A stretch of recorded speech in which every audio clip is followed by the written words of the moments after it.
It is Wednesday night. It's October 18th, 2023. Yes, AEW Dynamite back on their normal night, normal time on Wednesday. So you know what that means. Yes. Brand new episode of the Kicking Out Podcast is streaming live on the Kicking Out Podcast YouTube channel and on our Twitter/X, whatever you want to call it, page. Like, subscribe, hit that notification bell if you haven't already. At Kicking Out Pod on social media. And if you're listening to this podcast at a later time, please give us a 5-star rating and review on your favorite podcast platform. That helps us out quite a bit. I'm Tanner Lee. Full group in the house tonight. Paul Zartman, Austin Shepard. What's going on, fellas? Hey, it's Wednesday night. We're here, and I'm in some fancy library from an undisclosed location. A lot of books to choose from there. Yes. Most of them are wrestling. Don't worry. Hey, Have you read all those books, Paul? I've read about half of them. Good job. impressive. Good job at your young age. Yes. Shep, how many books have you read this year? 0. Well, no, hold on. We're late in the year. Yeah. I'm going to go with half. I started John Moxley's book. Shit. So I started John Moxley's book about a year ago in November. I had a flight to Vegas, and I started reading it. And I read it there, and I read it home. And then last year, I had a flight to Scottsdale there and back, read it, and I had one more flight to Vegas there and back and read it. And I'm like, I think I'm 100 pages from ending the book, but I have not flown since the springtime. And I was supposed to go to Vegas next week, but I sold my house. I got to move, so I had to cancel that Vegas trip. So I'm not going to be able to finish the book probably this year because I only read when I'm on a plane. So yeah, I've read 60% of a book. So there you go. Yeah, it works. It works. Is that more than you, Tanner? I was trying to think. I read a lot last year. Looking over here on my bookshelf. Yeah, we had the Bucks and Mox's book last year. Yeah, I read the Bucks book last year, Mox's book, Jericho's book, Keith Elliott Greenberg's book last year. I think I've read one this year. It was from the Wrestle Talk guys. It was a book on the new Wrestling Wars, WWE versus AEW. It was pretty much just like article recaps from the past few years, but yeah, I've been behind this year compared to last few years. Do audiobooks count? Sure. That's been my go-to here lately. I'll pop an earbud in at work and just listen to a book while I'm working. I need a wrestler to come out with one. I know Becky Lynch is coming out with a book in March or April, but she's the only one I know of that's coming out with one. So maybe I'll give that a read. Doubtful, but maybe. You know what they say about them redheads? Don't date one. I tell you that from personal experience. Don't do it, boys. Never did that. So. Oh my God, is it a shit show? They're nuts. They're freaking crazy. That's what I've heard. Never dated a natural redhead. Hey, they're a lot of fun, but they have multiple personalities. So it's like the redhead off Wedding Crashers. Oh yeah, that's perfectly. What a rabbit hole! This is a new one. Go down a redhead rabbit hole. Yeah, let's not talk about past dating lives because I could get myself in some deep shit. Yeah, we don't need any other things framed on the wall. We don't need any other cease and desist or anything like that. Hey, I've already been sued once over a past buddy, so I don't want to do it again. Yeah, smart man. Live and learn. Yep. Live and learn. Yes. But I thought Dynamite kicked off in a hot way this week. Yeah. Jay White versus Penta El Zero Miedo. This match got a lot of time. It did. I was not expecting it to go as long as it did. I'll give TK a little credit. Sometimes I think the guy is whacked out of his mind, but especially this last week on Twitter. Yeah. And I love Jericho's response to that, by the way. He's a billionaire. He can do whatever the hell he wants, basically. Yeah, he owns AEW. I'm not going to tell him no. Yeah. But if you notice, let's just go back 6 to 8 months. Back when OC used to kick off the show, Mm-hmm. Tony Khan likes to throw a good wrestling match to kick off the show. He doesn't want to start with somebody talking in the ring. Okay. He doesn't want to talk about a backstage segment. He doesn't want one of his commentary guys in the ring talking. He wants to kick off the show right as they get off of their intro to a performer walking down that ramp, and we go right into a match. Mm-hmm. Oh, yeah. Pulls in right away. And I can kind of appreciate that. I enjoy that. I know that the start of and I know it's maybe he's trying to play the ratings game, people tuning in right at 8:00, which, hey, good for him, and then right at 9:00, he does something else. But I can appreciate that match right at the start. And I think it's because we grew up, the Attitude Era when I grew up, and you guys weren't too much older, I guess. That was different. But I guess post-Attitude Era, we got so used to starting with promos every single week. Yeah. And I still think Tanner's uncle's company up there in Connecticut, I still think they kind of rely on that a little bit. I don't think Uncle Vince has much more say. So no, now we're going to start calling you Uncle Trips. You got an Uncle Trips now up there. Now has Uncle Trips. I tell you what, I had to change my name. 3 to 4 weeks, the product has gotten a little bit better. Yeah, we'll talk about that. We will talk about that. Right. I did enjoy that Card Blade has his own AEW World Title now. Yeah. So much duct tape. I love the duct tape. It's great. That is all juice, and you know it. Bullet Club Gold, just whatever they touch is gold right now. They get everything. Yes. Yes. They're doing a great job. But this match was fun, back and forth, had some crazy spots. In the end, though, there's a Bullet Club Gold all got on the apron, distracted the official, allowing Juice Robinson to nail Penta with the punch with his TJ Maxx bot ring. And then that made Penta fall into a Blade Runner. Then post-match, we see Jay White get on the microphone, says he's still waiting for MJF to respond to his offer. He presumes it's because he can't find a partner. Juice Robinson then says that in the main event tonight, spoiler alert, he said he's going to win the Battle Royal and win the right to face MJF for the Dynamite Diamond douchebag ring, I believe he called it, or something like that. Yeah, douchebag was mentioned. Yeah, maybe that was for the Battle Royal itself. Yeah. But he said he's going to pawn it and have another gold tooth. And then we cut the backstage. Renee's showing with MJF. MJF says he could have ran out and like every good guy in wrestling history and got his ass whooped by a 4-on-1 attack, which I appreciate because I'm like, okay, that's cool because he's going against the lines there, blurring the lines. But he isn't a good guy. He's a scumbag. He then prays that Juice wins the night. There will be blood between them, but it won't be on his hands. It will be on Jay White's hands. And then she asks him about Adam Cole. He's ready to give an Adam Cole update, but then the Acclaimed show up. The caster suggests they should all team together and get MJF's belt back, Triple B. MJF says no, so Max says he will have to enter the Battle Royal himself. So then MJF will have to put a ring on it. And then MJF just rolls his eyes and storms off, and Bowen's, damn it, Max. Yeah. 2 weeks in a row. Yeah. Just the whole have to put a ring on it. He's something else. I didn't realize this, and I think Max brought it up when he was doing commentary in the main event. The connection there between him and Max Caster, that goes back to their, is it Creative Pro Wrestling they were trained in? Up in New York. Yeah. Mm-hmm. So those two guys go back a long way. So I can appreciate now knowing that.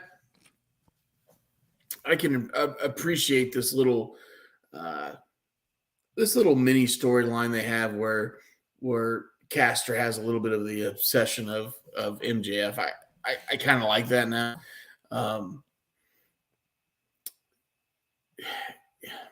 I'm trying to say this politically correct, right? he has an infatuation with him, which is fine. Yes. But his other tag team member Partner. Yes. is a outspoken homosexual. Mm-hmm. So I don't know if he's trying to take the heat off of him a little bit.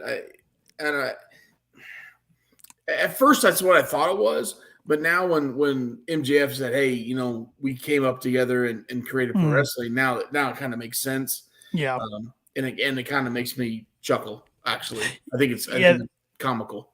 I believe they were trained by Pat Buck and Brian Myers. You are correct. Yes. Yeah. Majin here said, "Yeah, how Max is with MJF, that's him with Wardlow." Wardlow's a good looking dude. I'll admit it. He's a good looking dude. But yeah, and it's crazy to think that this little mini storyline we have going on all started on Twitter. No, hey, F Warlord. Actually, fuck Warlord. He shouldered my boy tonight. He did, and I loved it. I loved it. No, that's my boy. I'll explain later why I loved it. And okay. Shivani is the GOAT, but I will explain later. Shivani is the GOAT. He's right up there with JR, man, and the King, and Joey Styles. Anybody else? We know you love yourself some Russo, so. I've already said one F-bomb. You want me to get another one? Paul, you were saying something, I believe. I didn't catch what you were saying. I'm sorry. Yeah, it's crazy to think that this MJF Max Caster thing all kind of started on Twitter. Mm-hmm. Max just teasing MJF and then leave it to TK to kind of turn it into a storyline. Actually, so you hate Garcia and next Strong, but love Nemeth. Who loves Nemeth? Right? Oh no! Oh, he thought that's who you're match to as your boy, not Shivani. Okay. No. Yeah. Shivani. Yeah. Shivani. Yeah. The only thing I like about Ryan Nemeth is he might bring his older brother. That's the only value Ryan Nemeth brings right now. He gets a fast forward click every Monday when he's on BTE for me. So he sucks. He's annoying. Skip. We then got a match that was just announced today. It was one of those annoying title eliminator matches, which I was with Taz. I forgot it was an eliminator match. I thought it was for the World Championship, the Women's World Championship for a while. Emi Sakura versus Hikaru Shida. But these two do have history. It's the mentor versus the mentee type deal. So there is some backstory there. But I will say, this match was better in ring than I thought it was going to be. It's okay. I just wish, this division, the in ring skills aren't the problem. I wish they did a better job at building characters with the women. They have a few decent ones, but I don't think they have enough. Yes, and my problem is, I'm a fan of Shida's. I've made that loud and clear. I think she's very talented. Seeing her step up into the chops tonight every single time just didn't work for me. I mean, I understand why you help the slap, you help, the sound, but it was too obvious because she was stepping up before she was ever chopped. And when she hit the Quintana at the end, it wasn't her fault. It was more the camera.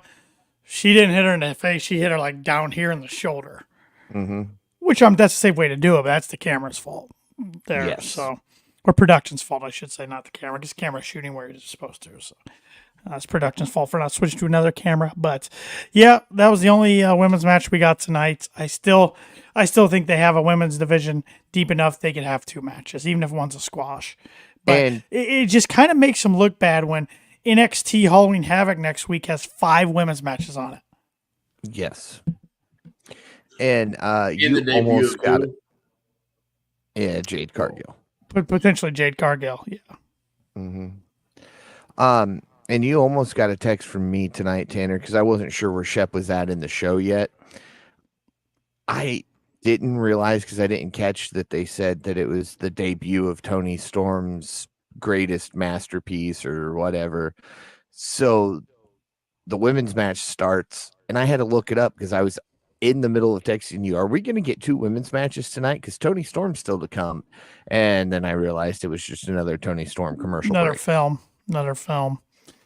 Majin here. As you said, the wrestling isn't the problem. It's the lack of characters and everything else. The division has improved. The usage of it, however, is still atrocious. Going back to last week, don't get me wrong, I'm happy they put the title on Saraya, but when you have her lose it on her second defense, why even give her a run at all? I agree. I think the only thing about that is, like Shep mentioned last week, they probably did a pivot just to have that big moment at All in front of her country, in front of her family. But yeah, no, it's kind of fell kind of flat after that. Yeah. He says if she's so easy to beat, you ruin the credibility of Saraya, of the division itself, and even of Sheeta. Yeah, they really need Jamie Hayter back. They need Thunder Rosa back too, who should be returning any Collision now. Since she's probably gonna be featured heavily in Collision, they need those two back big time. Seen a lot of videos going around of Thunder back working out again and back in the ring and healthy. Yep, and you kind of mentioned her Shep with Jade Cargill. I mean, say what you want about her usage in AEW. I don't think it was. I think it was fine, but looking back, it wasn't as good as they could have used her. And look how the WWE's using her already. She hasn't been in a match, but she's met with Triple H on camera, HBK on camera. She's had face to face with Charlotte Flair and Becky Lynch already. Mm-hmm. And that's like the who's who. So, well, if you're going to bring her in with her background, her hype, and what you're paying her, you're going to throw her to the wolves. So, yep, it's going to be interesting. And real. Let's not to interrupt you. Let's go back. When's the last time we had a high-profile free agent on the women's side? Probably Tony Storm. Yeah. But I don't think Tony got that kind of press, though. Oh, she didn't. I don't think. No. And Tony didn't get that kind of entrance to the company. No. Where your first interaction on camera is with the boss, Trips. Yeah. So, I mean, it's been a while since we've seen this kind of. I mean, she's getting a main event male talent intro. Well, they did it with Cody. Now they're doing it with Jade. They're sending a message to other AEW talent. Yeah. You come over here. This is how we're going to use you. Pretty good business idea, really. A few more comments here from Majin in regards to the women's division. And Tony Khan, it's obvious you don't know how to book women. You have Maria there. You have Thunder, both of whom own all women's promotions. Let them book the women. Let Kenny help. Under Kenny, the division was doing well. Under Tony, in the eyes of many, we're back to the bathroom break match, and I hate that. I agree. I agree. Mm-hmm. I agree, and I think most of the IWC on Twitter would agree. So very well put. He's a little extreme. Okay, I'm not going to disagree with him. He's a little much on that comment. I think AEW has the talent to compete in the women's division, but I agree with him on the booking side of it. Now, I think who books really good, especially the last 6 months, is Impact. Yes, absolute. So, except they're gonna probably lose Deonna Purrazzo. And Sean Ross Sapp said today, if he had to put percentages on where he thinks she's gonna go, he said 40% WWE, 40% AEW, and I don't remember what the other 20% was. Well, it had to be. I think it was Independence. Okay. I think. Because at that time, he had Cardona was a special guest today because Jimmy Van was out. At that time, Cardona showed up. Cardona was showing up late.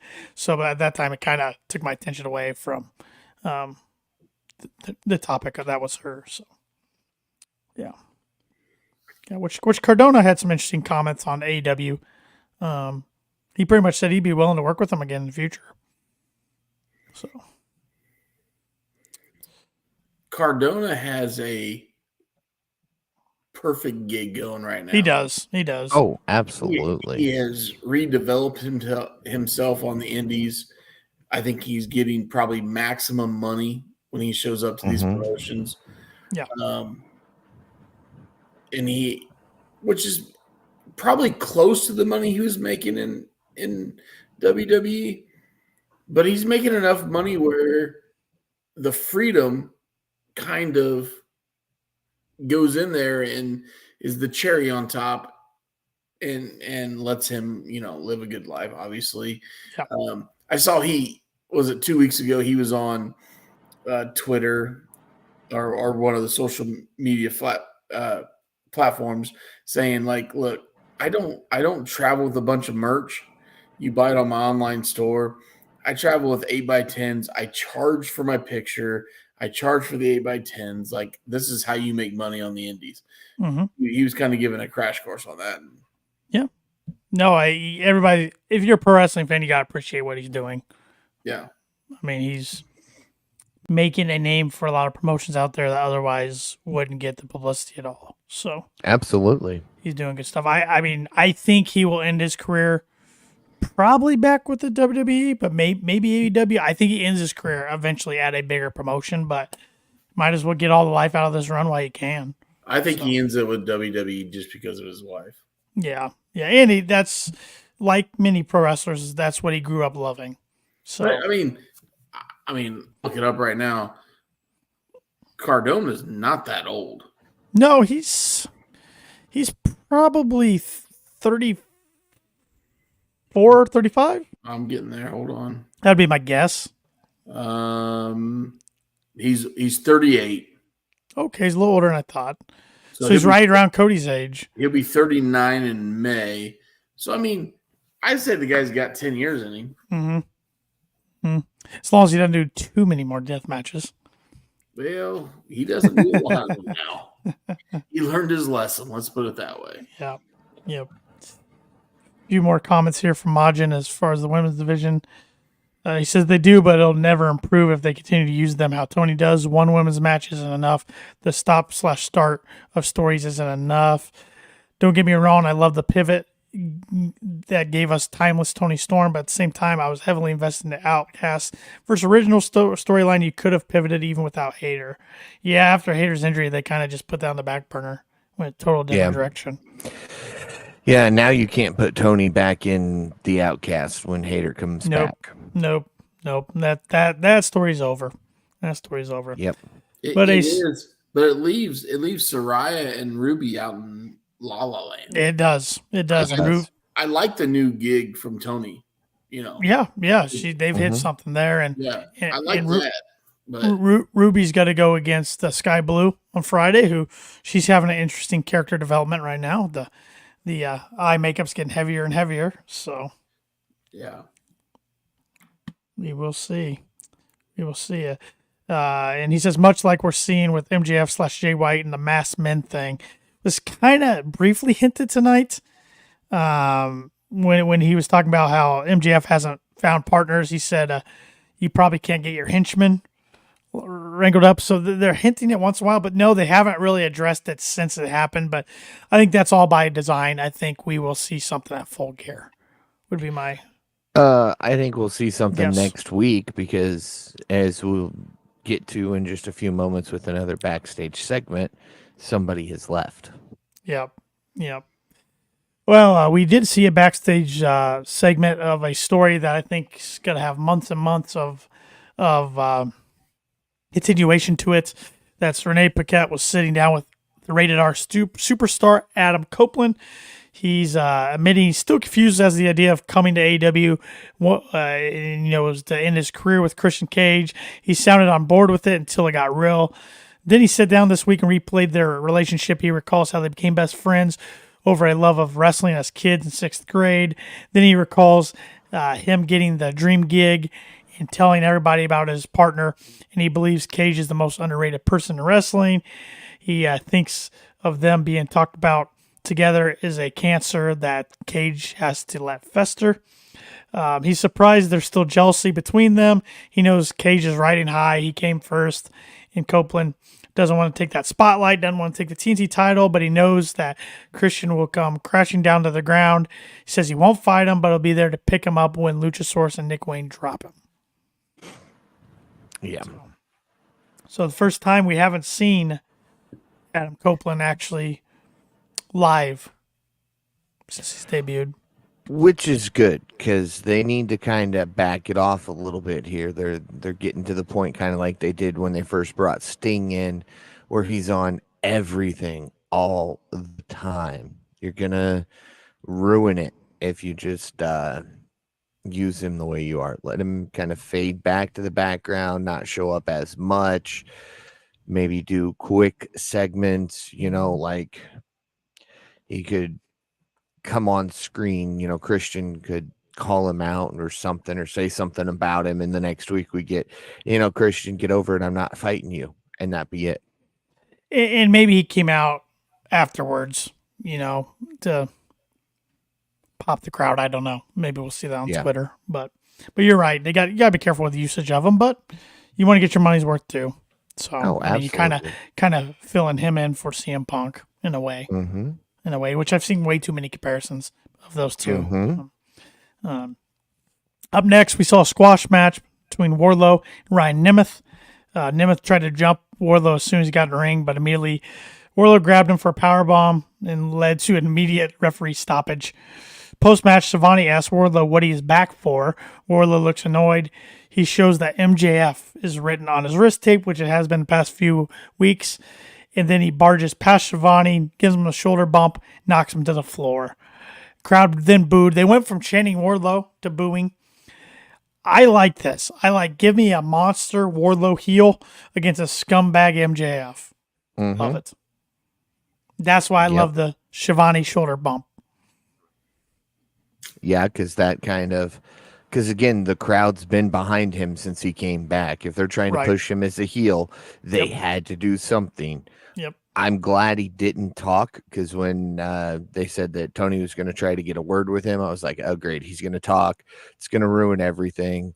And so just having him point at his wrist and then shove past Shivani turned the crowd on him instantly. Yep. And that's Cheap what he heat. needed. It's easy heat.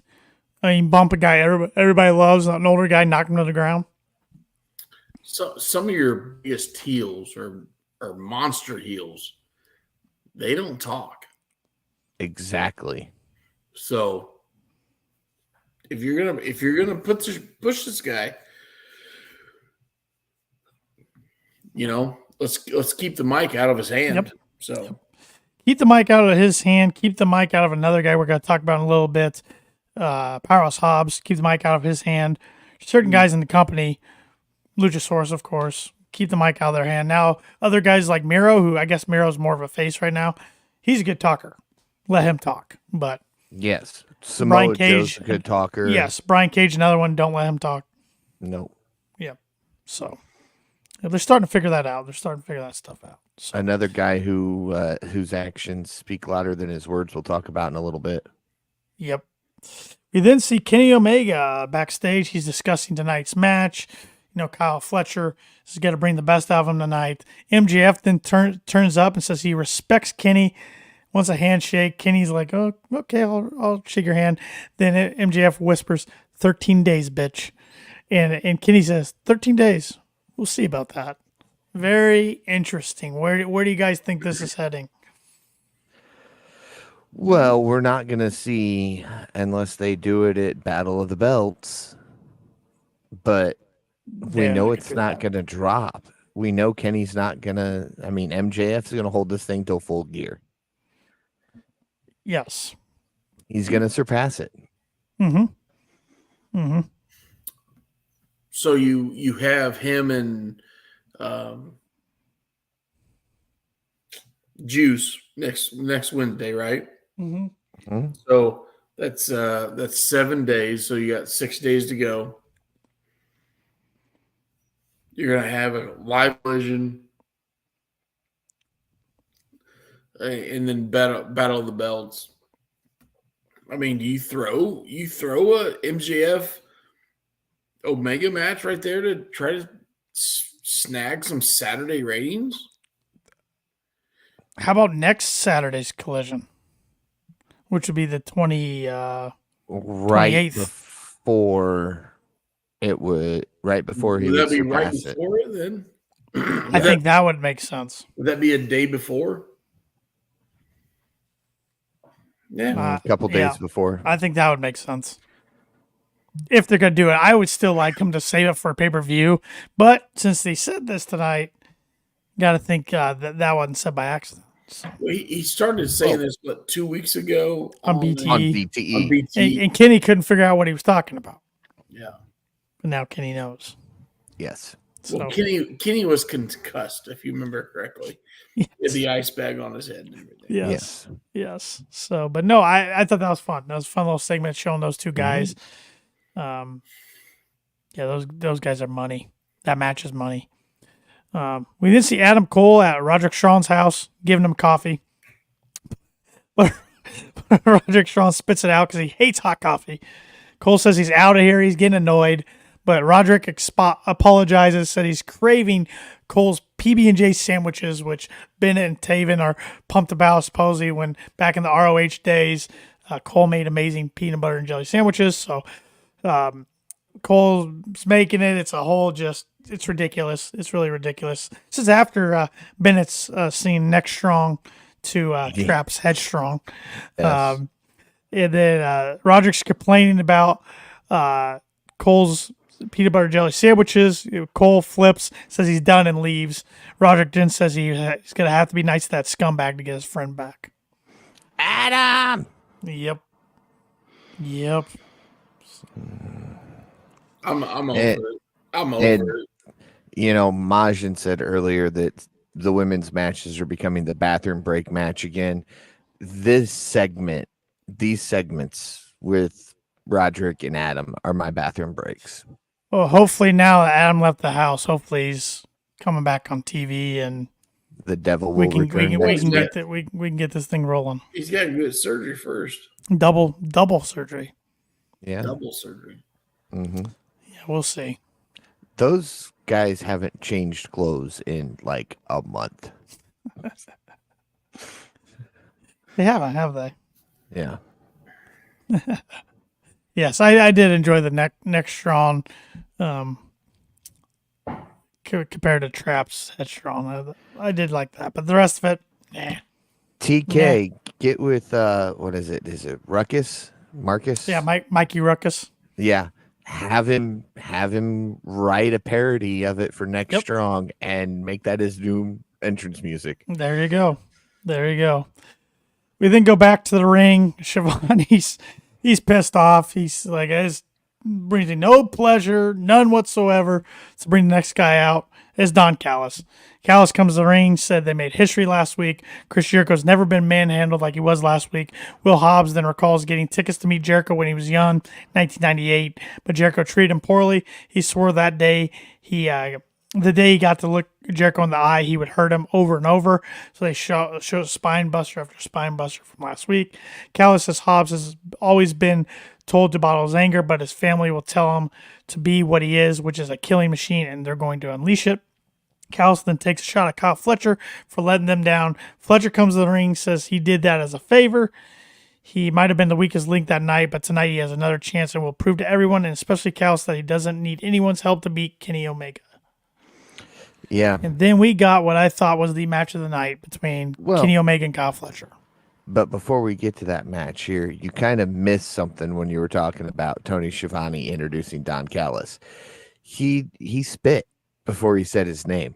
He did. That's a good catch. He leaned over. He was like, I did not. I missed Callis. that. I missed that. So he may not have actually spit, but it was at least a mimic spit.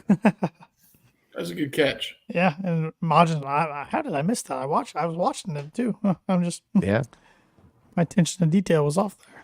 So what else is new? I'm the one who catches all the details. Me and Shep. Yeah, that's why you guys are good contributors to this podcast. Don't know what to do without you guys. You watch the matches, we watch the details. That's true. That's true. But then next match, I loved. I even tweeted, I got to appreciate every second when I'm watching Kenny Omega because that year he was out, I took it for granted. I mean, and then he's gone. You forget how great he is. And then like this, we hadn't seen him in action since Wrestle Dream. And guy just puts on a clinic every time he gets in the ring. And Kyle Fletcher, his game rose tonight. He came out looking really good too. I think if we go back, Tanner, to the first time I ever subbed in for Paul, this is over what, year and a half ago, right? You asked me who my Mount Rushmore of wrestlers was. Yes. And the last guy I said was Kenny Omega. Yes, you did. Yep. And we've talked about that, going forward. That, and I made a comment like, yeah, I might. It changes a little bit, right? Sure. Kenny Omega, I think, has solely put himself on the Mount Rushmore of wrestling, in my opinion. He's so good. I mean, he's a good talker. He's good in the ring. Now, there's one guy that has started to edge his way in there, in my opinion, and this is solely on in-ring work. Ospreay? Man, you got to take all my thunder, man. Hey, I thought you were going to have us guess. Oh, that's why I just sat here in silence. I was gonna make you guys guess, but I wasn't even done explaining it. But I got excited. Yeah, I mean, we start talking about that. I mean, Ospreay's got to. I mean, I don't want him. If I remember my original, what, 5, right? Yeah. Was it 5? Yeah. We might have done 4, but we did top point. 5 just a few months ago. But it was Rock, it was Flair, Austin, Michaels, Omega. And I love all those guys.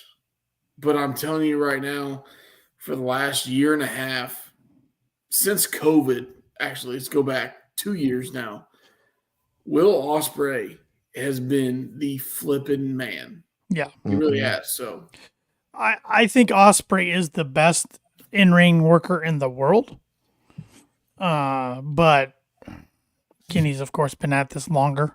So, and I see Kenny more often than I do Will, but and I hope we get we will get one or more Ospreay Omegas. Yep. So, and that's not taking it away from other guys of different styles like Sabre Jr. and Danielson. They're totally different in the ring workers than what I'm comparing these guys to. Oh yeah. No, and you know what? This sounds really bad, but in the next 5 years, a guy like Danielson could literally kick a guy off my Mount Rushmore of a Shawn Michaels. Nothing against Shawn Michaels. Yeah, but it's more in the present. I would never get rid of a guy like The Rock because of his mic work. I think Daniels and Sabre Jr. and even Ospreay could never touch a guy like The Rock on the mic. So, Majin's going with all Canadian list. Jericho, Omega, and Owen Hart. Doesn't know who his other guy is yet. Marty McSwirly. Hey, Marty. That's your other Canadian. Come on.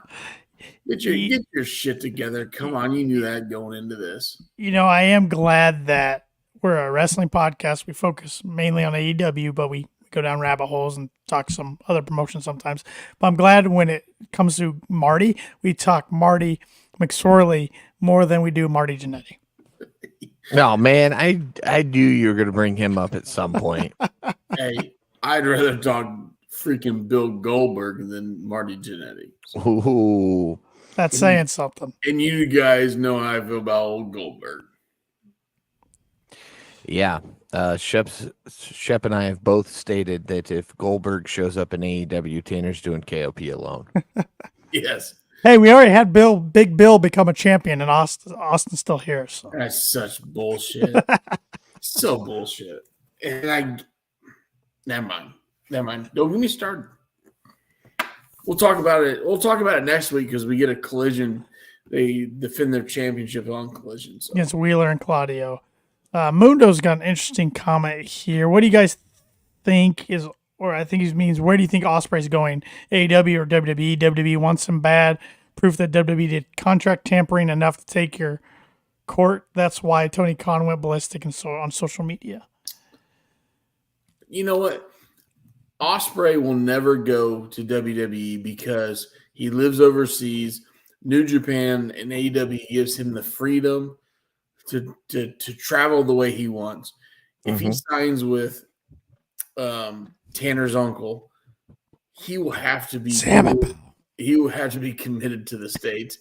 And he's been on multiple podcasts saying, like, look, that's not me. So I'm not going to live in the States. Yeah, I'm not in the States. Yeah. He has a wife, he has a couple children, and like, look, I'm going to do what's best for me and my family.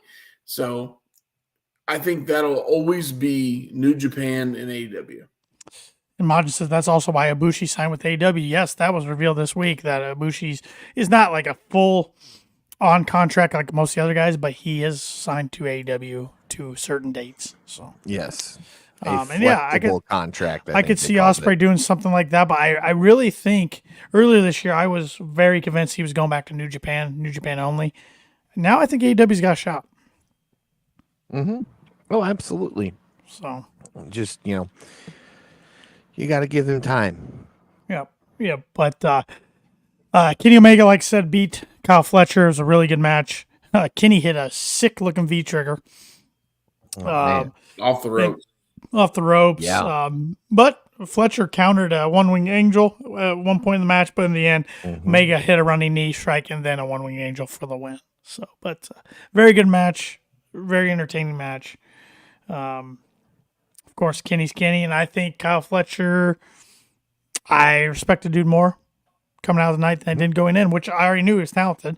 But, I know more for Aussie Open and his tag team work than being a singles competitor. So yeah, and you don't get to see a lot of the stuff like he's been doing in his singles action here lately with Aussie Open. So it's nice to see this different side of Kyle Fletcher. Yep. But his partner got injured though, right? Yeah, Mark Davis. Yeah, against FTR. Yep. Broke his wrist. Which he's been injured twice now since signing with AEW. So poor guy. But sometimes when that happens, the tag team partner that's left kind of in no man's land takes advantage of it. So yeah, good for him. The Martin brothers, Darius and Dante. Yeah, one of them's always hurt. Yes, they get about 3 matches in as a tag team, and then somebody's injured. Yep. Yeah, well, when you do stupid shit sometimes, so. Yep. We then see a vignette shown for Danhausen. He says everyone will be cursed soon enough, and that is the Halloween 3 jingle, the TV jingle, which very creative to do that way with the TV set and everything. So I got to think, Halloween's coming up less than 2 weeks away, so I got to think he's coming back before then. If not, this vignette was kind of stupid. What was it? Yes. What was his last injury? What did he do? Oh, he broke his. I'm gonna fact check myself. I think he broke. Didn't he break his leg? What? I thought he broke his leg at the start of AEW, and then there was something else. He did. My keyboard doesn't want to work, so Paul, you're gonna have to look it up. Yeah, come on, Paul. I don't know. My keyboard doesn't want to. Oh, I think Majin's right. I think it was a collarbone. Oh, okay. He broke his leg before in ROH. Oh, yeah. Oh, great. Now my mouse doesn't want to work. This is cool. There we go. Majin says, you know what? Right now I'm going to give the Stinger his 4th spot. And speaking of the guy they call Sting, what'd you say it was? Torn Pec. Okay. Cody at Rhodes. AEW Revolution. Back in February. Yes. All right. We did a quiz on Sting, which will be up on the YouTube channel tomorrow. So go check that out. I did individually, but Paul and Austin formed a tag team, took me on, so you can watch and see who could name more of Sting's WCW Monday Night Nitro opponents than the other. And we did pretty good. Yes. Yes. Sting makes his way out. Where's my notes here? Crud. I had two other things before this. I'll go over them really quickly. Lance Archer had a squash match against Baron Brown. Literally squashed him.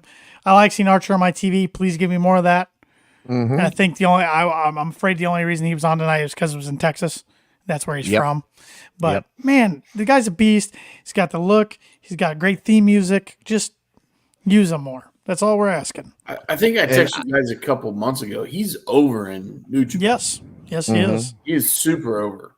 And I don't know of him extending his contract or anything. So I think if they're not careful, I think he'll leave. And Barrett Brown, was that the guy's name, right? Yeah. Was he a Young Bucks? He wanna be. He looked. Yes, he looked like a small Jackson. Okay. Yes. I wasn't the only one thinking that. Isn't the other brother's name Malachi? Like his actual name? Because I thought it was him for a second. But I love Justin Roberts throwing his opponent to the ring. Yeah. That was a nice little touch. And then the other thing before Sting came out to make his announcement, we saw Swerve and Prince Nana showing as they're promoting Swerve's releasing his new music video this week. However, Swerve says he should be celebrating, but he should also be celebrating by being the TNT champion, but he's not because that's Adam Page's fault. He warns him that you don't want to go to war with someone who gives less of a damn than him. He says it's not always you that pays for your actions. So it's personal now between the two guys. So I'm looking forward to their match at Full Gear. I know it's not advertised yet, but I'm pretty sure we're getting a Full Gear match between those two guys. And then we get a music video so we can watch Prince Nana dance. Swerve when I drive. It's a swerve. Yep. Good stuff. We then see Sting make his way to the ring. Says he wants to reflect on all the years traveling up and down the road with people like Lex Luger, the Steiners. They get cheers. They look at the generation ahead of them with guys like Dusty Rhodes. Gave Dusty a nice shout out. Hulk Hogan, who gets booed by the crowd. And Sting says, yes, I know, but I did learn something from him. Wants to give a lot to Ric Flair. Thanks him for all the moments. They used to wonder why these guys hunt on, but he's here and he understands why. It's the smell of the arenas. It's the crowd. It's traveling the globe with the boys. He says people are thinking that he's retired once already, but that one in 2015 didn't sit right with him. Plus, there was a key moment in his Hall of Fame speech that the one thing about Sting is that nothing is for sure. Sting wants to address the word retirement. He said his first match in AEW was at Revolution in 2021. His very last match will be at Revolution in 2024. Then he says the key thing is that his retirement in 2024 is for sure. Yes. That's kind of what I thought. I know I text you guys for your predictions. Paul, you thought he was retiring. Shep thought he was getting a farewell tour. I thought maybe like 6 months, but wrapping it up where it all started for him at Revolution makes total sense. So a couple more months, we get his thing. We better all enjoy it. Was that 3-4 months, right? Yep. So presuming he'll get a big match at Full Gear, probably one like Winter is Coming, and then of course Revolution. So, but now the question I have for you guys is, who do you want to see him face in his last match? I know what all the AEW fans are going to say is Darby. Mm-hmm. But I don't think they match up well. I don't think he could do the high paced thing that Darby wants to do, the cannonballs through the ropes and outside the ring, hit you. I don't know. I could see him giving Darby the big rub just for everything Darby's helped him with. I think it will be Darby, but I don't know. I don't know how the match will pan out. And we haven't seen Sting do a singles match since he's been in AEW. It's all been tag. No. Yeah. Which he could go the route of him and Darby against two other guys. I don't know who that would be right now. Well, does it have to be cinematic if it's him and Darby? It's with the spots that Darby will want to do. It's got to be cinematic, doesn't it? It would be interesting to start his career with cinematic and end it with cinematic. But when he started it at Revolution 2021, that was the era where they were doing a lot of cinematic. Thank you. Cinematic matches because of the pandemic. So what if you start the match cinematic and then finish in the ring? And then you finish in the ring. Yeah. Whatever they do, they got to do it right. You get one shot at it, and because this is going to be the it. I mean, I know we've seen him retire from TNA and then or WCW, then TNA, then WWE, but he has ended it in his own terms now in his 60s. He's had a hell of a run, hell of a last run. It's been a fun run for everybody involved, including himself. So, I mean, he's 62 years old, right?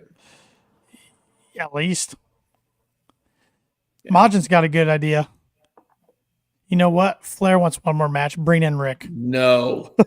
No. He did say the other day he wants another one. I was like, dude, Rick, you advertised the whole thing last match. Like, hang it up, dude. Well, here's the thing. You passed out during your match. There's probably no bigger Ric Flair fan in this group than me. I would. Yes, I would agree with that. And I do not want to see that. So, this wouldn't make a whole lot of sense, but yet it would. Dustin Rhodes. Sting had a lot of good stuff with Dusty. Let him go out with Dustin. Yeah. I think those two could put on a good match. They both work at that kind of slower speed, so you wouldn't risk as many injuries for either one of them. And this sounds really bad, but if you're Sting, you know who you are. You don't want your last match to be against Dustin Rhodes. I mean, no, but you worked with Ric Flair, you worked with Dusty Rhodes. I mean, you've worked with the creme de la creme. And nothing against Dustin Rhodes. I love the guy. I think he's great. But he's not Sting last match material. It's just my opinion. Majin, do you give Copeland that chance against Sting before he hangs him up? I want to say no, but they do some sort of trios match before February on like a Dynamite. Sting, Darby, and Adam versus Luchasaurus, Nick Wayne, and somebody else that Christian hires or something. Or Christian himself, as long as Christian and Adam don't touch in a trios match. Just saying. But it's going to be interesting. Assuming it is Darby, it'll be interesting to see how they get there to that match. If Darby turns heel or if they just stick with them being buddies and tag team partners, and then it's like, just, one last match. Let me send you off. Yeah. It'll be, because it could be a Shawn Michaels, Ric Flair type scenario. I don't know. Yeah, that didn't work for Flair. Remember, final match. He needed money, so he went to wrestle for Dixie for a little while. Him and Hogan and Bischoff and WCW 2000 2.0 over there. It's crazy that all those guys needed money. Oh my God! Yeah. With all the money they made, they still needed money. Mm-hmm. Hogan went through a divorce, so I'll give him that one. But yeah, he's on marriage number 3 now. He just got married a couple weeks ago. Yeah. Is he trying to keep up with Flair? I'm pretty sure the girl's younger than me, so. I'm almost positive she is. Yeah. Yes. Yeah, so, whatever, Terry. Whatever. You do you. You do you. But we then see Toni Storm show her life's work in Gone with the Storm. Another good bit. Thoughts? Then we saw JR doing what he does best, sit down interview with Nick Wayne and Nick Wayne's mom. She admits that it was shocking what went down with her son and Darby. And since Darby's been like a brother to him, she says it's out of character and the things that Christian Cage has said about his father. She doesn't recognize her son right now. She puts her hand on his leg, but he pushes it away. He says it was always Darby getting congratulated, so he's proven why he's here. He has a new father figure now, better than his father ever was. Christian then turns up and they walk away, which leads to her slapping Nick Wayne. And then Nick says she's dead to him. However, as they leave the room, Darby lays out Christian and attacks Nick Wayne. They brawl out into the arena. Sting comes down to level the numbers. And Luchasaurus and Nick Wayne and Christian escape. But Nick Wayne definitely lost a tooth in the process. Or cracked a tooth. Yeah, he did. That was a lot of blood. Yeah. Yeah. I gotta agree with Majin here. Now I see why Christian was trying to hit on Nick's mom. Well, the last thing he said before he closed the door, should have picked up the phone. Christian's great. His one-liners are fantastic. So, Mr. Copeland has come forward in the past and says he has no clue who his father was. Do we see Christian tap into that with this whole father figure thing? 100% in this feud? 100%. And kind of off the back of that, Collision on Saturday. I don't know if you guys both got a chance to see Collision. Yeah. What did you guys think of the back and forth between Adam Copeland and Ricky Starks? Because I've seen a lot of negative reactions about it. All the backstage thing was Copeland was pissed. Yeah. Because Ricky Starks went off script.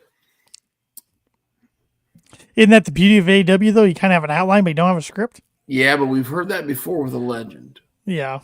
And that legend turned out to be a turd. So yeah. I just that was my thought during this, honestly. Yeah. So yeah. Now I thought the go back and forth was good. It was good for live TV. Don't get me wrong. Yeah. Mm-hmm. Vanilla Rock. Christian Cage, Father of the Year. Mundo says, "Who do you guys see beating Christian for the TNT belt?" That's a good question. Let's go back to the first one. You say Mother of the Year? Father of the Year. Father of the Year. I want to be stepfather of the year there with Nick Wayne. Just saying, she's got some potential. I'm telling you, boys. Yeah. Yes. Mm-hmm. She had the IWC talking for sure tonight. Although she does have a wedding ring on, so she's moved on, but I'm pretty sure that's some TJ Maxx shit. So we can. She got it from Juice. There was a TJ Maxx chant tonight in the crowd. So yeah, you never know what kind of chants are gonna get started. Mrs. Wayne, we can improve on that if you want to come over, hang out with Shep. So just saying. Hey, we're like an hour into this podcast and we went down a rabbit hole right off the bat. So I never got to ask you a question, Shep. Yeah. And this is a traditional KOP question. What are we drinking tonight? All right. So as you can tell, my background's not the same, right? Right. I'm packed up. I'm moved. My liquor cabinet is bare. Okay. So, this is a small bottle. Normally, small bottle. He says. Normally, I have the big bottle, right? Yeah, the big bottle gets you through what, 2-3 days? Little bottle gets you through a day. I don't know. Well, it depends on who pisses me off. So the big bottle started, and I'm like, man, I need to reserve. So again, we got the little bottle, Kettle One. Just to let you know, still waiting on that free shit. Sponsor KOP. It's sponsor KOP. Hashtag sponsor KOP Kettle One. I actually opened up the liquor cabinet to think like, let's have a little different cocktail, but I have nothing. I have nothing but actually I have this right here, which I'll never open this bottle. Oh, the Cubs Oh, championship. Yeah. I have a Cubs championship bottle of red wine. So that's the only thing I have in my bar right now because I'm moving. So I'm not going to open that, which I don't even know who makes this wine. I probably wouldn't like it anyways. So I do like red wine, just to let you guys know. But yeah, that's all I got. So just we're going with the normal tonight. Hopefully I make it through without breaking open the little bottle, but little bottle was here for backup. Always good to have a backup. Normally this is in the golf bag. Yes, I keep a fifth of fucking vodka in my golf bag. Give me all the hate you want, but Hey, Nothing wrong with that. no, you can either celebrate a good round or drink away a bad round. I like to drink when I play golf. Yep. Yeah, a few more comments here. Mundo, Chucky in the crowd. Yeah, that was random. Purpose person cosplaying Chucky in the front row. It's definitely Halloween time. Because I think the new season that's coming out here pretty soon. You're right. I was getting there. And what station's that on, Paul? Sci-fi. USA. USA. Okay. Yeah. I don't follow it. What else is on USA? Mm-hmm. NXT. I thought that I that's the first thing I saw. Omega, I think, was the one hitting all the fans' hands, and I saw the Chucky. And the first thing I thought was, I saw that new season coming on USA. Yep. So well played. If that's a plant, well played, TK. Well played. Yep. Back to this question real quick before we move on, though. I want to get your guys' opinion. Who you think eventually beats Christian for the TNT title? Edge. I'm going Copeland on this one. Really? I don't care what he said tonight. Edge. I kind of think Danielson eventually. He was talking how much he loves the WCW television title, and that guy's got to hold gold once before he hangs him out, doesn't he? In AEW, just some kind of gold once. I think that title's below Danielson. I do too, but I think it's below Edge actually. But Well, I'm sorry, I can't call him Edge anymore. yeah, Adam it's Cole. Adam. But yeah, I wouldn't mind Danielson winning the title. Because so here's how I'm going to set this up. Danielson wins it. Samoa Joe, Danielson, winner gets both TV titles. I keep thinking they got to get that ROH TV title off Joe anytime now, but he keeps defending it. So, and it fits him. I mean, he doesn't need a big title. We know he can hold the World Heavyweight Championship. We know he can hold anything he wants. So, yeah, keep pushing that TV title. Yeah, I think it's got to go to Briscoe eventually. So he's close to returning. They said he's in the ring training right now. Yeah, it's going a lot better than they thought it would. So good for him. Backstage, we see Renee again with the best friends and Hook. Statlander says Saturday she's defending her TBS title.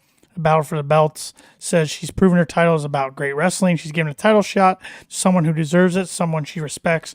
Willow Nightingale. That should be a heck of a match. Orange Cassidy says he didn't understand the saying, you don't know what you've got till it's gone, until he lost the international championship. Now he sees unfinished business. This Saturday he's something to prove. You guys see a little bit of character change with OC the last 2 weeks since he's got that title back? Well, did you guys see what Trent and Breder were doing during this whole thing? Peeling an orange. Just shoving food in their face. And eating an orange. Well, Hook was eating chips.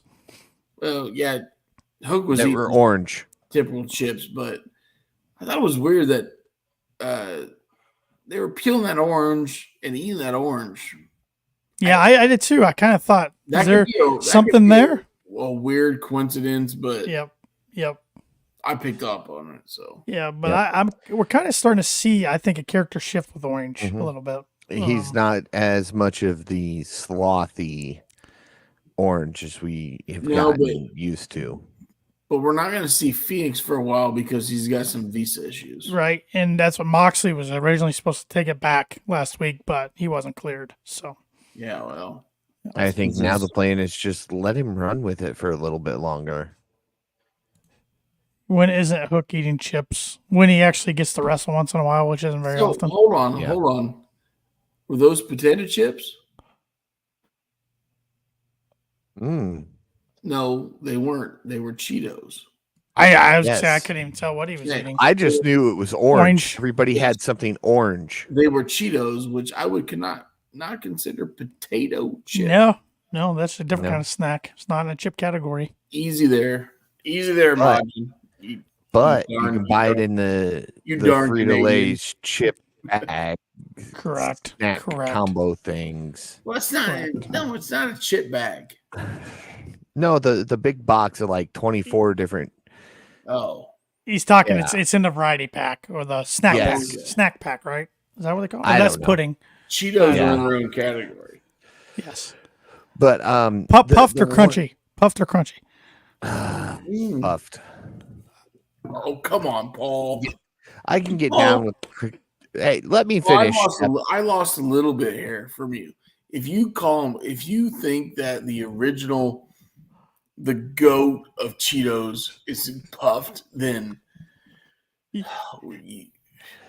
I'm eating them solo, I prefer the puffed. I like both, but I love the crunchy when it's mixed in with like the Munchies bags and mixed in with something else. Paul's like Zoltek on the Little Giants movie at the very start when he gets hit and they take off his helmet and he's got lunch in there and they find the bag of Cheetos and the coach is like, puffed or crunchy? This is Coach puffed, wimp. Yeah. Oh, that's a great movie. You gotta go original crunch, man. I like them both, but if I had to choose, I will go crunchy. I like the Flamin' Hot the best though. Flamin' Hot Cheetos. Yeah, I don't do spice, so. Oh, missing out. Yeah. See, Majin knows what's up. Majin knows what's up. I used to be a big fan of spice, and then this thing called acid reflux kicked in. Oh, I have it every time, but I just deal with the pain because I love spicy food. You're getting old, Paul. Yes. But one thing that kind of threw me off is when Renee started out this promo, she referenced as if all 3 titles would be defended. Yeah. And then we never even get to Hook. Because it's a worthless title that they never do anything with, ever. I wish they could drop it.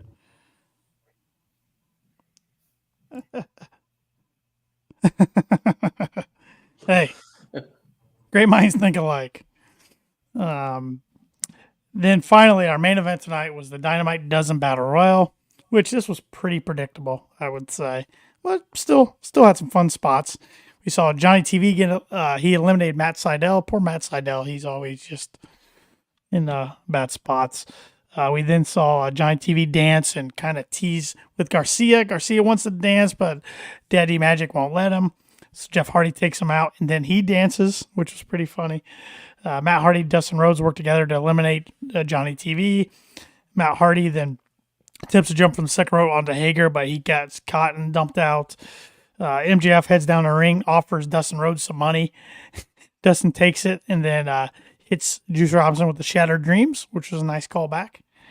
In the other quarter, Hager takes right to Commander, but he hangs on. Springboard drop kick to Hager. However, he gets caught by Daddy Magic and Garcia midair, and they dump Commander out of the ring. Rhodes then drops Garcia with Canadian Destroyer. Then he hugs Trent, but Hager breaks that up by attacking them.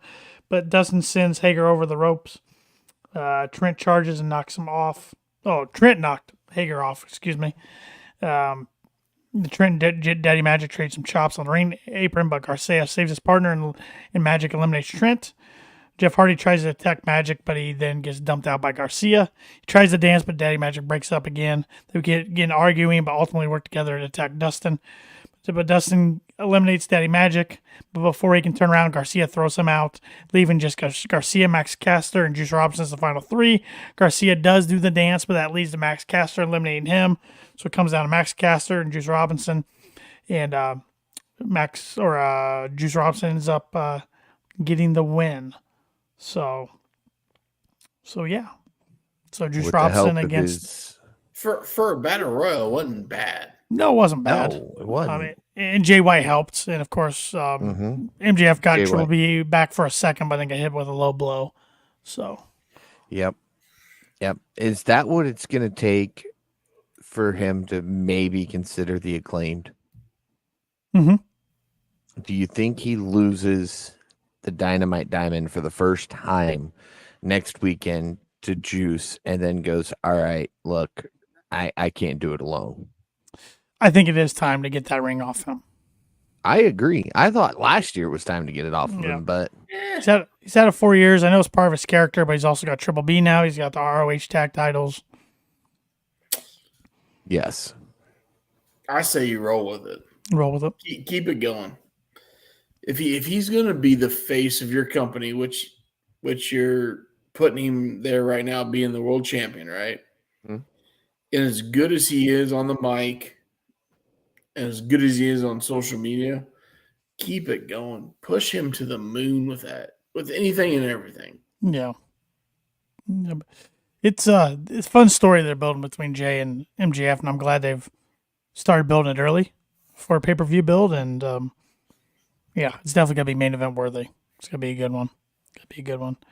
Couple more comments here before we get into our rating and wrestler of the night. Mundo said Funyuns Flamin' Hot is his pick. Majin said John Cena actually got the win, he just couldn't see him. Going back to the chips, I'll tell you this right now. The goat of potato chips is Lay's salt and vinegar. Oh, come on, Paul. Well, my oldest would agree with you. Okay. All right. That's the goat of chips. Yeah, that's oh man, what is my favorite chip?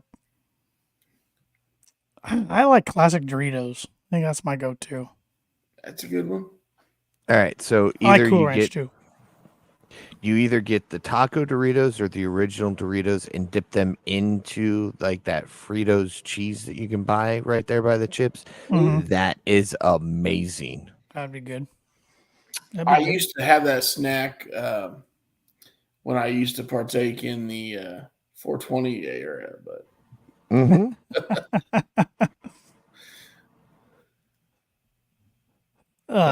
Mundo's agreeing with you, Shep, and then Majin says Lay's ketchup are all dressed. Come on now. Okay, that's Canadian stuff there. Wait a minute. You have ketchup potato chips? Oh, that's big in Canada. Yeah, it's a thing. We're not even going to get into that.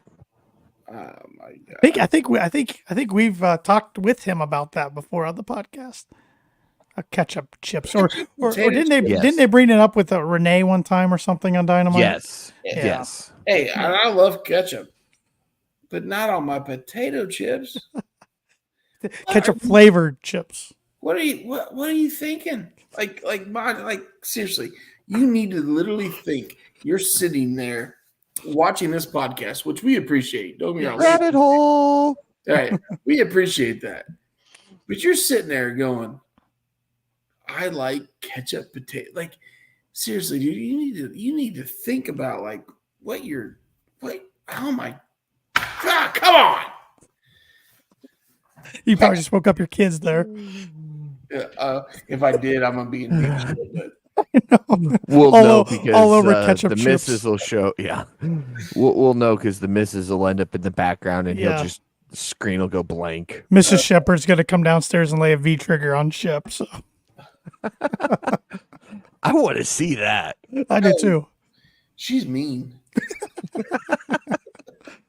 You probably deserve it.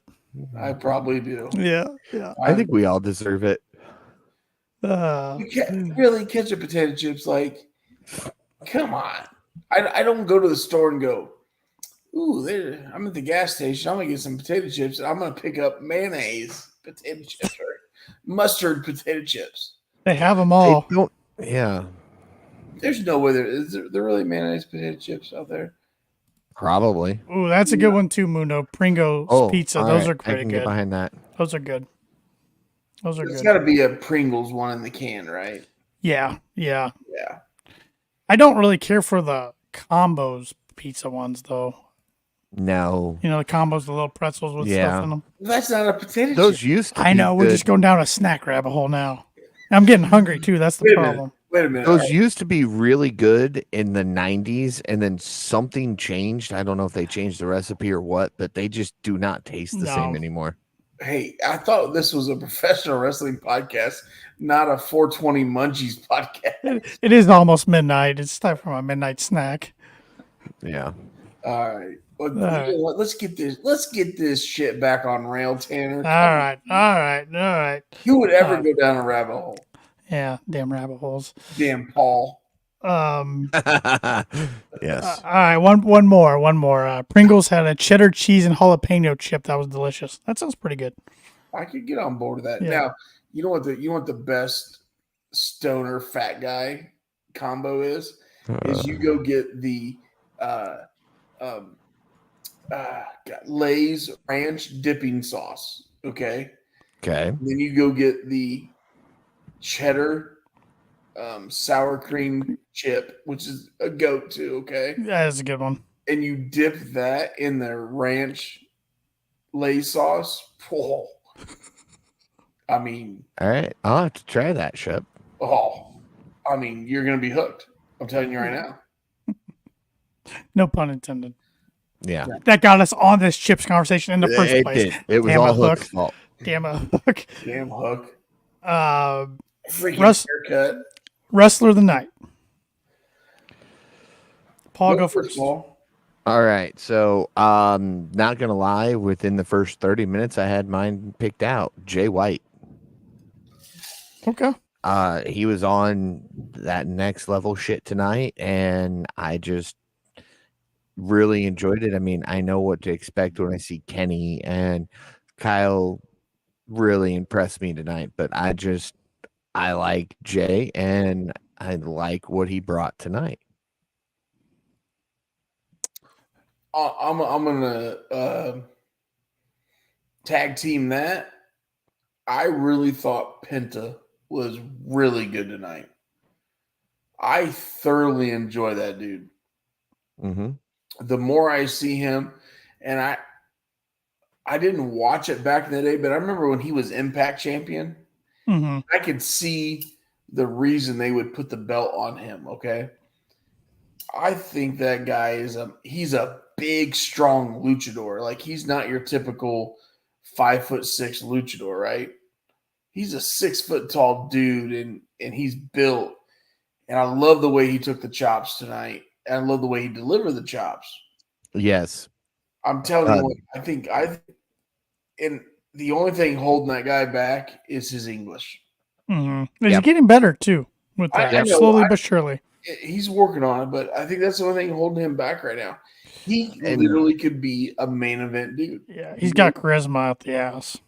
And the way Jay was selling the chops tonight and taking them, that's kind of what pushed me over for that. Like, when he got hit with that first one, the way he just kind of I was like, all right, there it is. There's my wrestler of the night. I thought Kenny and Kyle laid in some good chops too at the start of their match. Mm-hmm. And I've already talked up Kenny Omega big time, and I probably should go with him as my wrestler of the night, but I'm going with Sting. Heartfelt promo tonight, big announcement that he's getting his career at Revolution 2024. I got to thinking, it's amazing how many different generations of wrestling fans have now got to see Sting perform. I know. And Paul, your kids now have got to see Sting perform. Mm-hmm. Yeah. I mean, that's pretty cool. Yep. That's pretty cool. And he's had a good last run. I mean, all of his runs have been pretty good, no matter if we're talking NWA, WCW, TNA, WWE, even though it was very short-lived, and then now AEW. They've all been good. Actually, my kids got to see Sting perform. They just don't know what they're looking at. Oh, yeah. And I think we can all kind of agree right now that at Revolution, Sting will be our wrestler of the night. Yeah, there's a good chance. Yeah, Mundo says Juice had the crowd chanting TJ Maxx, and he also says thing is WWE did Sting dirty. They did. They did. They did that. I'm still mad about Mania 31 having Triple H go over him. That was not right, but no I think it surprise. was all intentional. Yeah, no surprise. Vince wanted to bury WCW one more time, so that's what he did. All right. Rating for tonight's show. Shep, lead us off. It's a pretty strong show. I enjoyed it. I'm going 7.6. Pretty high rating for you. I had a 4 coming out there, but I thought it was better than most. So yeah, 7.6. All right. I thoroughly enjoyed tonight's show. We get a lot of backstage segments or a lot of video packages and interviews and things like that. But yet I follow somebody on Twitter who, and I can't remember who it is for the life of me, and Tanner, you might know off the top of your head here, breaks down the amount of time that there is wrestling on each and every show, breaks it down to the total number of time and then the percentage of the actual show. It might be Brandon Thurston.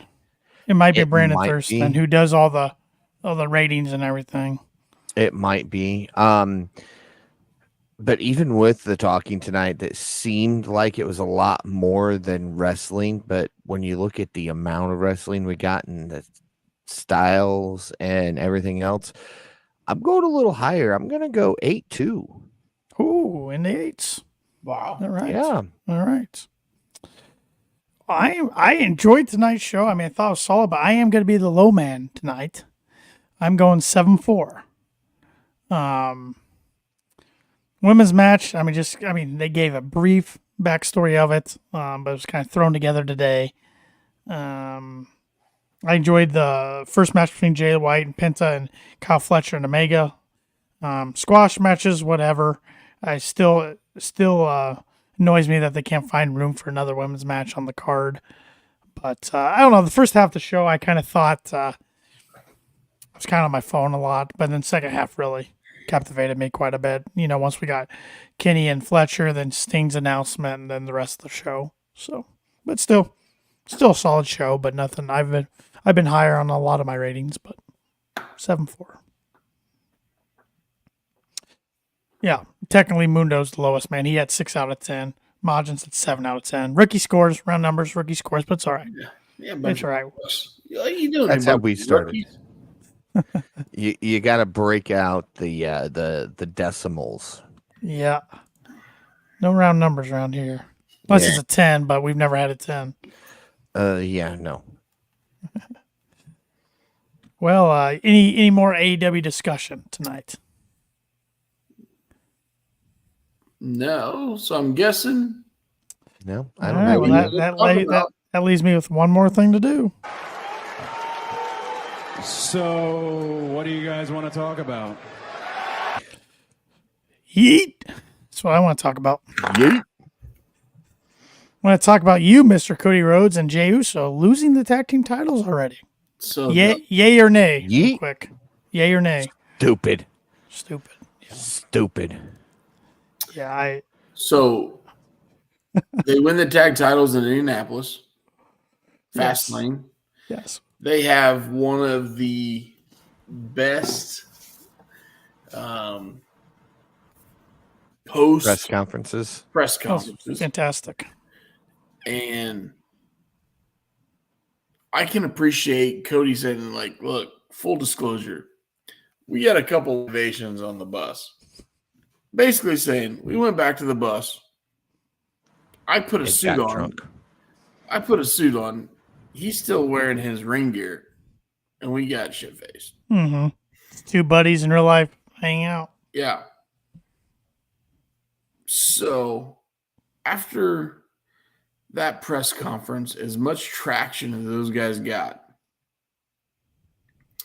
and it was even WWE put it on their social media, okay?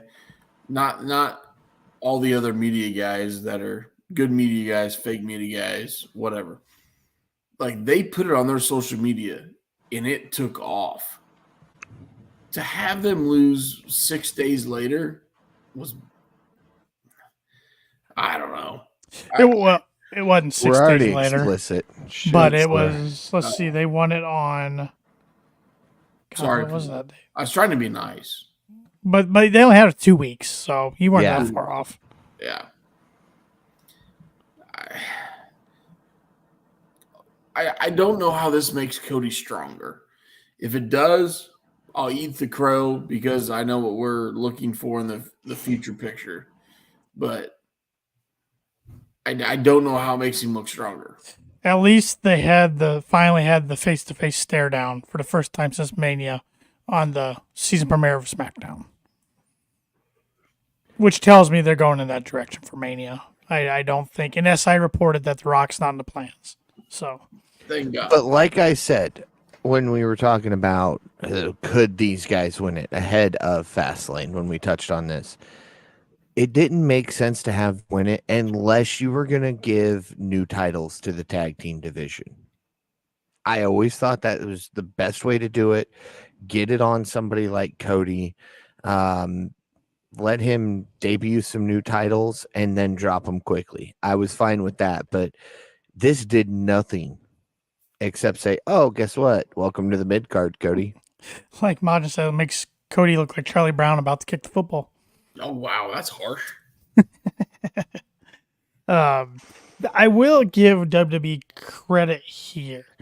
They do have a lot of long-term stories going on with characters, which I do like, and a lot of layers.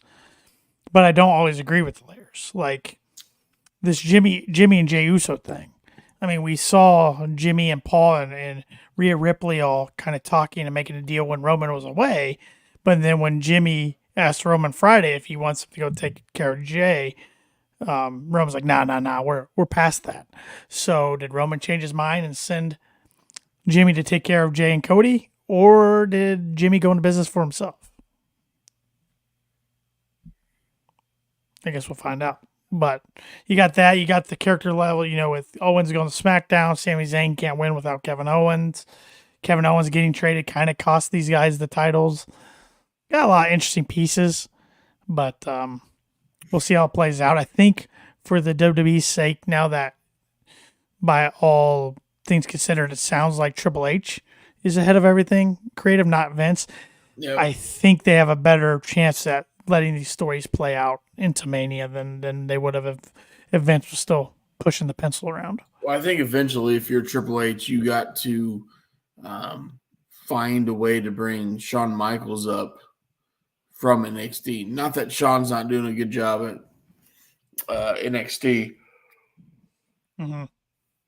but I mean, he could use his help on Raw and SmackDown. So yeah. And the thing is, if they go Cody and Roman at Mania, I heard this discussed today. One guy was making the claim that they still think Roman should go over and they should have Roman be the champ until September next year so he beats one of Hogan's reigns.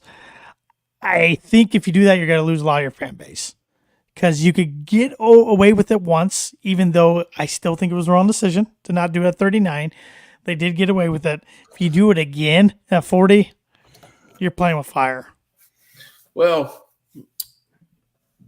you say that, so usually those WrestleManias have 2 championship matches.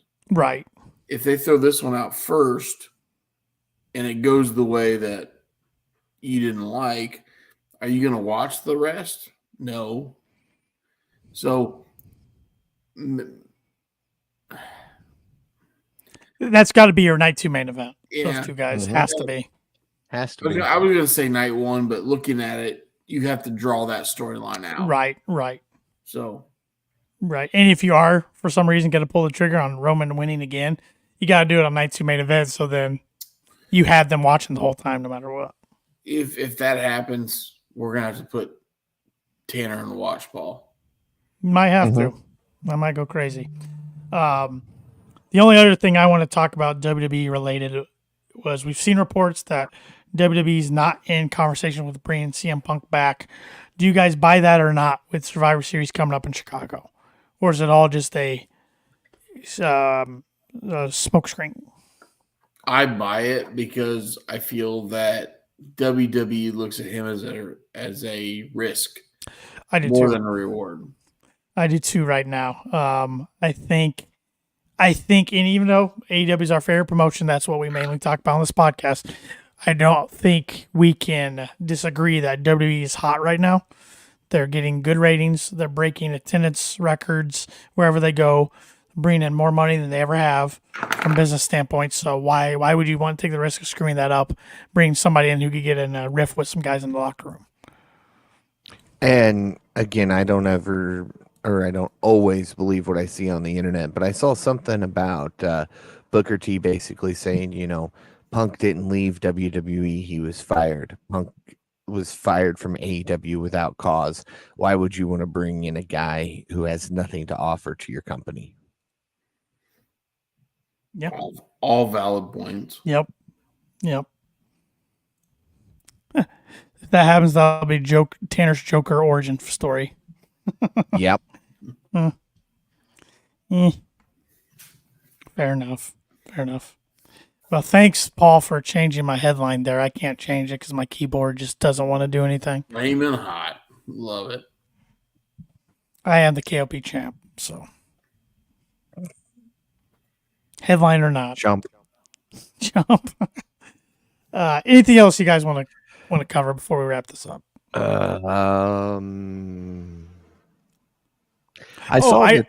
I do have one thing. Go ahead, Paul. Go ahead, Paul. No. Right after you, Tanner. You're the champion. Well, there's one thing I wanted to ask you guys, and I told you guys this was coming, and I completely forgot about it till right now. What are some matches you guys want to see in AEW that we haven't seen yet? Just a couple off the top of your head. Copeland Sting. It's a good one. I want the Outrunners. Outrunners versus the World. Mundo, they both said Adam Copeland, and I said Bryan Danielson. Paul, you're getting some grief here. Look, I've had things on the back of my phone a lot longer than the actual wise man has, okay? Just saying. I want to see Omega MJF. I want to see Omega Jay White 101 in AEW. I want to see a trios with Copeland and FTR against somebody else, which they did file for a rated FTR trademark. Mm-hmm. And I mean, it can be against the Acclaimed for all I care. Yeah. What other singles match? Let's see. Although the one thing I've got to say is keep Copeland away from the House of Black. I just feel if he even interacts with the House of Black, it's going to blow up. Oh, look, he's with another goth group. Yeah, you could put Malachi in some one-on-one matches. That'd be fun. How about Danielson and Ospreay? Oh, that'd be fun.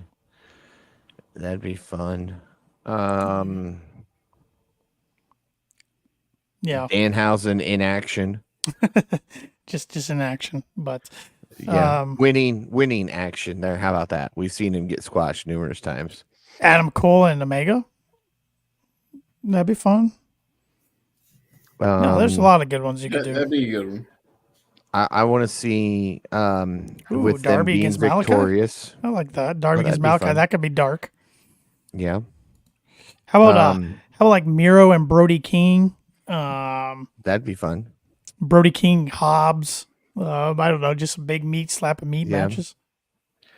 I want to see, and I think you said Shep, the Outrunners. Yeah. Our favorite tag team. I want to see them take on Starks and Big Bill and beat them for the championship. Sign me up. There's some potential there. Miro versus Wardlow. That'd be a good one. That would be a good one. Before you guys notice they also teased the debut of Mystico. Yes, they call him Mexico's greatest luchador. Yes. Against Rocky Romero on Friday night. Supposedly those guys have a huge rivalry down in Mexico. Bringing it up to the States. Yes. So, yeah, but a bunch of bunch of good matches we could have. Mhm. So, well, we better wrap this up. Shep is starting to fall asleep on the podcast. I'm not too far behind him. So it is 12:17 Eastern time. So Yes. All right. So I guess then check out kickingOutShop.com. It's your place to go for all of your KOP merchandise. Support a great podcast and look fantastic doing so. Be sure to listen to the Kicking Out podcast wherever it is you listen to your podcast. And if that happens to be Apple Podcasts, leave us that a 5-star rating because we are 5-star KOP. Be sure to follow the Kicking Out podcast on all social media at Kicking Out Pod. Be sure to follow Austin Shepard at the Shep27. Follow Tanner Lee at TannerLee92 and follow myself at Paul Zartman921. And with that, for Tanner Lee and Austin Shepard, I'm Paul Zartman. Join us again next week as we kick out yet another podcast.